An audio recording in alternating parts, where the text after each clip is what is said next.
I want to start today with a question. It feels like it belongs in a mechanic shop, but it's a deep philosophical puzzle about the human soul. Mm. It's basically a variation on the ship of Theseus paradox. You know the one, right? Oh, yeah, the classic identity crisis. Mm. If you have a wooden ship and over, 20 years you replace every single plank, Mm-hmm. the mast, the rudder, Everything. is it still the same ship? Exactly. Yeah. Or, to put it in modern terms, you have a classic car, you replace the tires, then you swap out the engine, then the transmission, finally you redo all the bodywork. Right. At what point does it stop being the old car? Is it a restoration? Yeah. A repair job? Or is it something else entirely? It's that question of continuity, isn't it? Oh. How much change can a thing go through before it stops being itself? Usually we think of self-improvement as, like, a renovation project or fixing up the old house. Right. But the source we're looking at today, it takes that renovation idea and it throws it completely out the window. Oh, yeah. It argues that when it comes to spiritual transformation, specifically this Christian concept of being born again, we aren't talking about replacing parts. We're not talking about banging out dents or, slapping on a new coat of paint. No, not at all. According to this text, we're talking about the old car being crushed into a cube, melted down to absolutely nothing. And then a brand new luxury jetliner is rolled out of the hangar in its place. I love that image. It's not an upgrade. It's a species change. Welcome to the deep dive. Today, we are unpacking a really fascinating, very specific text. It's the Rhapsody of Reality's Daily Devotional by Pastor Chris Oyakhilome. And we are looking at the entry for Thursday, January 22nd, 2026. And just to set the stage for you, Yeah. Rhapsody of Realities is a globally distributed text, and it focuses very heavily on what are called new creation realities. Right. It presents a very specific, I'd say, high-octane theological framework about human identity. It's not about changing your behavior. It's about ontological change. I mean, change at the very level of your being. The title of this entry is The Excellence of the New Man in Christ. Now, excellence, that's one of those corporate buzzwords you hear all the time, right? Striving for excellence. Centers of excellence. But the way this text uses it, it's not talking about doing a good job on a spreadsheet. Not even close. It's using excellence to describe a fundamental shift in what a human being is. So our mission today is to figure out what that shift looks like. We need to parse this distinction the author makes between a forgiven sinner, which I think is how most people view religion. It's the default setting, yeah. And this really radical concept of a new man. And that distinction is the pivot point for the whole text. I mean, Right. If you miss that, you miss the entire philosophy here. How so?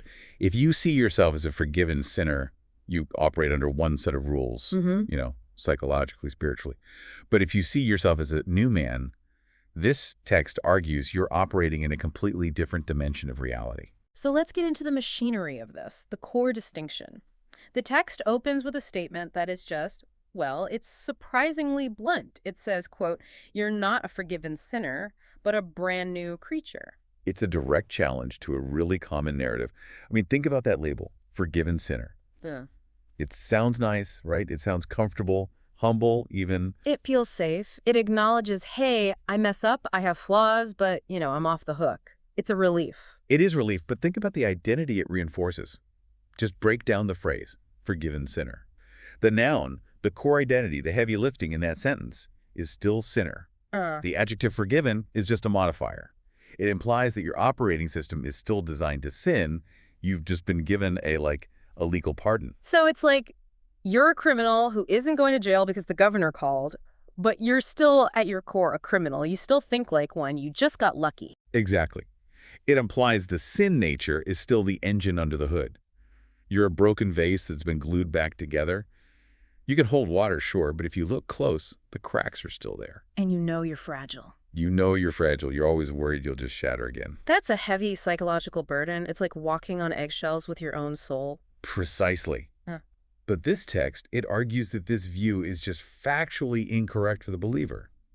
It says the new man is renewed in knowledge after the image of him that created him. So the argument is that the old man, the sinner, the broken vase, the criminal, he didn't get fixed. He ceased to exist. Ceased to exist. That's ontological. That's about existence itself. It is. The text says it explicitly. That old man has ceased to exist. In his place is a new species that never existed before. To go back to your car analogy, the text is saying stop looking for the dents in the fender. That car was scrapped. You are now piloting a vehicle that has never been driven, fresh off the line, with zero history of accidents. That is a massive psychological shift. Because if I believe I'm a fixed-up broken thing, I'm always waiting for the glue to fail. I'm waiting for the other shoe to drop. I define myself by my past failures. You're just managing your dysfunction. But the text argues the new man has no dysfunction to manage because he has no past.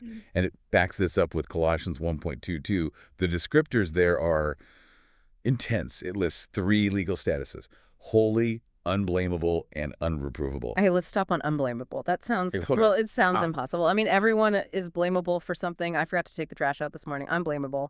Stamped at a coworker. I'm blamable. In the human court of opinion, sure, we blame each other constantly. But this text is using legal terminology. It's talking about the Supreme Court of the universe, so to speak.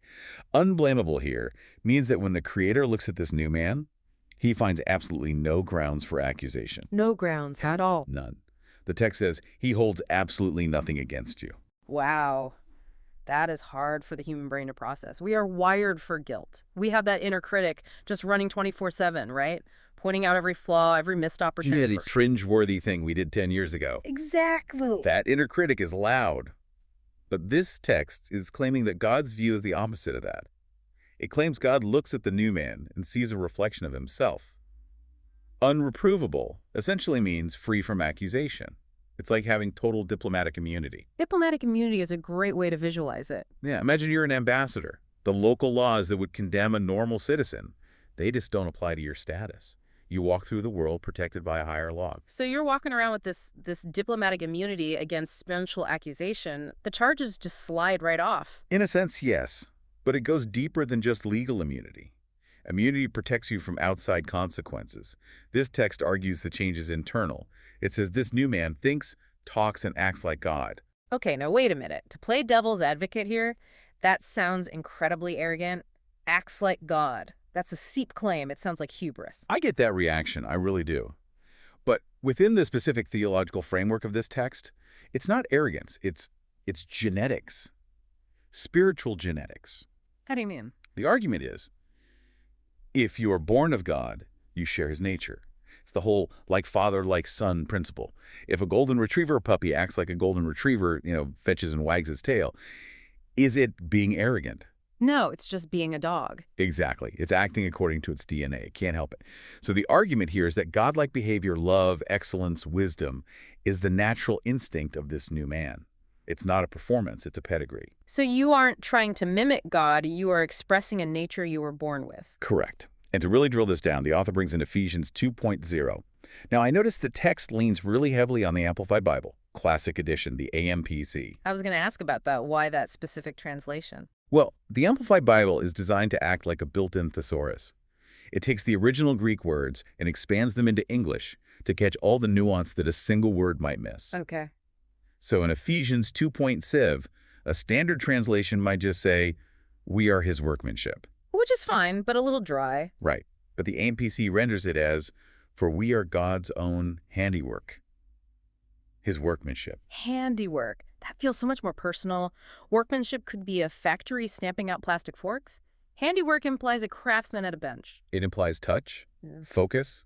The Greek word there is poema. It's actually where we get our English word poem. Oh, wow. I love that. You are God's poetry. It implies rhythm, structure, beauty, intentionality. You are not a mass-produced item. You are a masterpiece. Yeah. But the text doesn't stop there. It moves immediately into purpose. Being a masterpiece is great, but what is the masterpiece for? Right. And the AMPC translation continues saying, we're recreated so that we may do good works which God predestined, planned beforehand for us. Predestined. That's a heavy theological word. Usually scares people. Yeah, it sounds like a lack of free will. Like you're a puppet on a string. But look at how the AMPC unpacks it. It describes it as taking paths which he prepared ahead of time.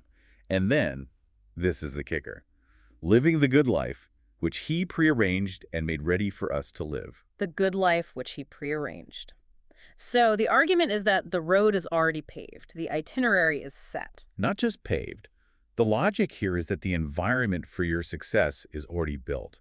Think of it like a video game. Okay, I'm with you. When a developer designs a level, they design it to be beatable, right? They put the power-ups, the shortcuts, the health packs exactly where the player will need them. The path to victory is coded into the architecture of the level. So the game wants you to win? Exactly. The developer predestined the win, but, and this is key, the player still has to pick up the controller. The player has to walk the path. The text argues that the new man is placed into a life where the good life is the default setting, prearranged by God. But wait, if the good life is prearranged, why does life feel so chaotic for so many people? If the path is prepared, why do we get lost? Why is there suffering? That is the tension, isn't it? The text argues that the path exists, the good life is ready, but the new man has to walk in it. It's not automatic like you're a robot on a conveyor belt. Huh? You have to navigate the path that was prepared ahead of time. You have to align with it. So the new man isn't trying to code the game. They're not trying to build the bridge while they walk on it. They are discovering a bridge that is already there. Exactly. It changes your whole stance from, I need to build my life, to, I need to discover the life built for me. And this connects to that major identity shift the source highlights. The text makes this crucial point. You're not trying to be holy or righteous. You were born that way. That's that difference between doing and being again. It completely flips the standard moral logic. Most people think, if I do enough good things, eventually I will become a good person. This text says, no. You are a good person, a new creation, therefore you will do good things. You act out of your nature. You don't act to acquire a nature. It's like an apple tree. An apple tree doesn't stand in the orchard stressing out, grunting and sweating, trying to squeeze an apple out of a branch. Right. If I don't make an apple by noon, I'm not a real tree. No. It produces apples because it is by nature an apple tree. It's effortless. It's the result of life, not effort. This text is arguing that for the new man, holiness, excellence, and righteousness should be as natural as apples on that tree. But, and here's the big but that I think every listener is screaming right now. If this nature is so perfect, if we are unblameable, why does the text also talk about the need to refuse things? What do you mean? Well, it explicitly says we have to refuse to accept weakness, failure, defeat, or sin. If I'm perfect by nature, why would I even experience those things? Why do I have to refuse them if they aren't part of me? This is where the rubber meets the road. This is the practical application. According to this theology, while your spirit, the new man, is brand new and perfect, your mind needs to catch up. So the hardware is new, but the software is old. That's a fantastic analogy, yes. Yes. The new man is the hardware state-of-the-art, supercomputer, perfect. But the mind, your conscious thoughts, habits, reactions, it often retains the old man's programming, the old drivers, the old sinner identity. Right. That's why the text emphasizes renewing your mind. It says, the more you renew your mind with this truth, the more this divine reality will govern your thoughts and actions. So when the text tells you to refuse weakness or failure, it's not asking you to be delusional. It's not saying, I'm not sick when you have a fever. It's about recognizing compatibility errors. Compatibility errors. I like that. If you are a new man with the life and nature of Christ, then defeat is incompatible with your system. Sin is incompatible. Weakness is a glitch in the program. The text says your new nature is pure, perfect, sanctified, glorified, and justified. So if you feel defeated, the text argues that is a foreign sensation. It's spam mail. So you don't accept it, you delete it. You reject it because it's not normal for you anymore. That is a really interesting use of the word normal. Usually we think failing is normal. We say to err is human, right? We tell ourselves that to feel better when we mess up. To err is human, yes. But remember the premise. You aren't just human anymore. You're a new creation. A God-man, to use the terminology often associated with this view. So according to this text, to err is actually abnormal for this new nature. Failure is the anomaly. That puts a huge amount of agency on the individual. You have to actively curate your own thoughts. You can't just coast. It does. It requires active participation. You have to look at a thought of failure and say, that doesn't belong to me. That's the old programming. And then you install the new thought. To reinforce this, this high status, the text brings in 1 Peter 2.9, again using the AMPC. It calls this new man a chosen race and a royal priesthood. Royal priesthood is a fascinating term. Historically, priests were the intermediaries between God and man, and royalty were the rulers. This combines them. You're one who rules and one who represents the divine. But look at the purpose in that verse. It says the reason for this status is to display the virtues and perfections of God. Display. That sounds very outward-facing. It is. It implies an expressive existence. You aren't just holding on to this holiness in a vault to keep it safe. You are a billboard. You are a showroom. A showroom for God's virtues. Yes. The text says you were called out of darkness to set forth the wonderful deeds. It's very active. You are the proof of God's excellence. If you walk around defeated and broken, you're not displaying the manufacturer's specs effectively. That really reframes the purpose of life, doesn't it? It's not just about surviving or getting by. It's about manifestation. Manifestation is exactly the word the source leads toward. But before we get to the practical how-to, there's one more scriptural argument we need to touch on. It's from 2 Peter 1.3. Oh, right. This is what I call the toolkit verse. The toolkit verse. I like that. Yeah. The text says God has bestowed upon us all things that are requisite and suited to life and godliness. All things, not some things, not a starter pack. All things. It connects right back to that idea of the prearranged good life. If God has called you to a specific life, He has already packed your bags with everything you need to live it. So if I feel like I lack patience with my kids, or wisdom for a business decision, or I lack the strength to deal with a difficult boss, this text is saying, no, you don't. Check your pockets. Exactly. It's saying the feeling of lack is an illusion caused by the old mindset. The provision is the reality. The text says we are called by and to His own glory and excellence. We aren't called to mediocrity or to barely making it. We are called to excellence because the tools for it are already inside us. And that brings us to the practical application, the daily practice, because all this theology is great, it's heady, it's inspiring, but we have to live it on a Monday morning. The source concludes with a very direct instruction. Walk in the consciousness of your new identity. Consciousness is the key word there. You have to be aware of it. You can have $1 million in the bank, but if you have amnesia and think you're broke, you will starve. You will live like a pauper while being a millionaire. So the money is there, but the consciousness of the money is missing. Right. You have to walk in the consciousness of the wealth to use it. Similarly, you have to walk in the consciousness of this new man reality. You have to wake up and remind yourself, I am a new species. I am unblameable. I have all things requisite for life. And what does that look like on a Tuesday morning in traffic or in a stressful meeting? Well, the text lists specific manifestations. Mm-hmm. Beauty, love, wisdom, and purity. So let's take the traffic example. Someone cuts you off. The old man reaction, the normal human reaction is road rage, anger, stress. Where are they? But the new man reaction isn't to grit your teeth and suppress the anger. It's to realize, wait, I have the nature of love. I have the nature of patience. You manifest love not because you're forcing it, but because that is who you are. It's realizing I have the capacity for infinite patience inside me. I just need to let it out. Exactly. In a meeting, when you hit a problem that seems unsolvable, the old man panics. The new man manifests wisdom. You stop and realize, I have the mind of Christ. The solution is inside me. It's a shift from, I need to go get wisdom from out there, to, I need to release the wisdom I already have in here. It's internal sourcing versus external sourcing. Precisely. The source ends with a definitive statement. That's your life. That's your calling. It's not a suggestion.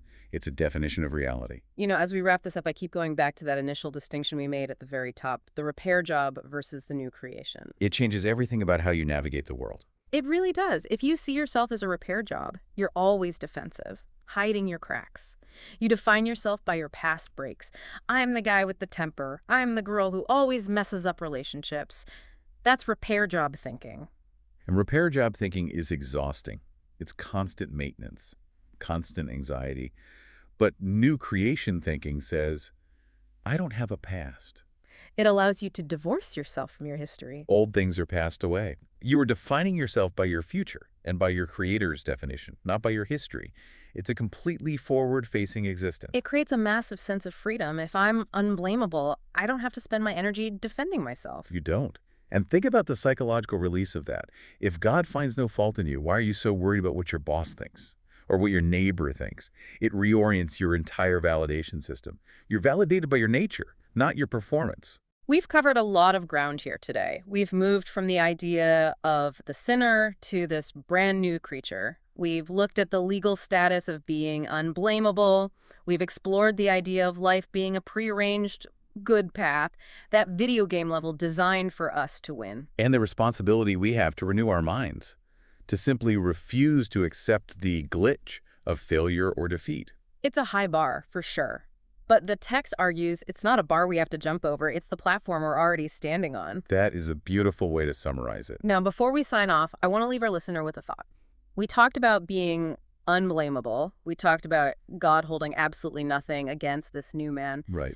Here is the question I want you to carry with you today. If you truly believed, I mean, really truly believed, without a shadow of a doubt, that you were legally incapable of being faulted by the creator of the universe, how would that change the way you handle criticism at work tomorrow? That is a powerful question. If you mess up a project, would you spiral into shame? Or would you look at it objectively, fix it, and move on, knowing your identity is completely untouched? If the ultimate judge has already ruled in your favor, the petty judgments of daily life lose their sting. You become fearless. Exactly. Would you be defensive? Or would you be free? Something to think about. Indeed. Thank you for joining us on this deep dive into the rhapsody of realities. It's been a fascinating look at human potential and divinity. It certainly has. Until next time.